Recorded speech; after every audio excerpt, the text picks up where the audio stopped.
Kayo po ba mga bossing ko ay isa sa mga lagi namumroblema tungkol sa usapin ng pera? Bagamat kayo ay napakasipag na tao. Kasi kung kayo po ay masipag na tao at kayo po ay lagi walang pera, yan po ay isang malaking question mark. Pero kung kayo ay batugan, huwag ka magtaka dahil ikaw ay batugan. Ngayon pa mga bossing, ako po ay may tuturo po sa inyo. Mainam na subukan nyo po ito dahil ito po isa sa mga proven na napakaswerte. Kailangan lamang po natin ng dahon ng tanglad at ganun din po ng kaunting asin. Ngayon po mga bossing, kasi ang tanglad ay isa sa mga subok na napakaswerte. Maging sa usapin ng halaman, swerte po yan. At ganoon din po syempre mga dahon po nito na pwede nating isabit sa ating pong bintana, sa ating pong pintuan upang sa ganoon maitaboy ang mga kamalasan at puro swerte ang dumating po sa buhay po ninyo. Ngayon pa mga bossing, kung kayo po ay naniniwala at nais po itong gawin, subukan nyo po ito. Dahil ito po ay makakatulong upang sa ganoon magtuloy-tuloy ang swerte po sa inyo po at kayo po hindi na muli mamalasin pa.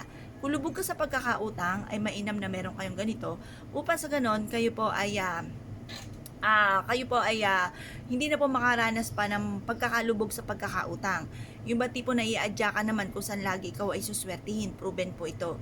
Ngayon pa mga bossing, kung kayo po naniniwala at na-issue po itong gawin niyo po ito ng 6:30 or kaya po alas 7. Matatapos sa ating mga pampaswerte hanggang alas 8 lang po ng umaga. At pagkatapos mga bossing ko, ay mag-wish ka sa may silangan na sa pamamagitan ng tanglad at ganoon din ng asin na ito ay tutulungan ka upang sa ganon kayo po ay laging magkaroon ng maraming pera. I-adya kayo kung saan lagi kayo suswertihin at matapos na ang problemang pinagdadaanan tungkol sa pera. Kung lubog ka sa pagkakautang, ay mas mainam na sabayan palalo ng sipag at tiyaga at pagkatapos sabayan natin ng ganitong mga pamamaraan upang sa ganon makabayad ka agad sa mga pagkakautang. Kung ikaw po naman ay isa sa mga mananaya, mainam na meron ka rin ganito. Kasi 'di ba yung tulis mga bossing ko ng tanglad, yung tulis ng pinakadulo ng tanglad na dahon, yan po ay tinuturing na parang espada, nakikipaglaban ka sa hamon ng buhay. Na makakatulong naman po mga bossing ko upang sa ganon kayo po ay hindi malasin at puro swerte ang dumating po sa buhay po ninyo. Ito pa isa rin sa mga paborito ko. Pampaswerte rin po sa usapin ng negosyo para magkaroon kayo lagi ng malaking benta araw-araw. Or kaya po mga bossing, pwede rin naman na itaon nyo po kapag Tuesday or Friday or kaya kapag full moon or kung kailan po kayo may time, gawin nyo po ito. Kasi minsan pag sinabi ko ng Tuesday or Friday tapos busy naman kayo ng mga ganong araw, baka ma-pressure pa kayo. Baka sabihin nyo, ay paano pa ako makakagawa kasi wala akong time ng mga ganong araw. Kahit anong araw na lamang po, basta masabi ko lamang sa may silangan kayo haharap na 6:30 or kaya po alas 7 matatapos ito hanggang alas 8 po mga bossing ko ng umaga.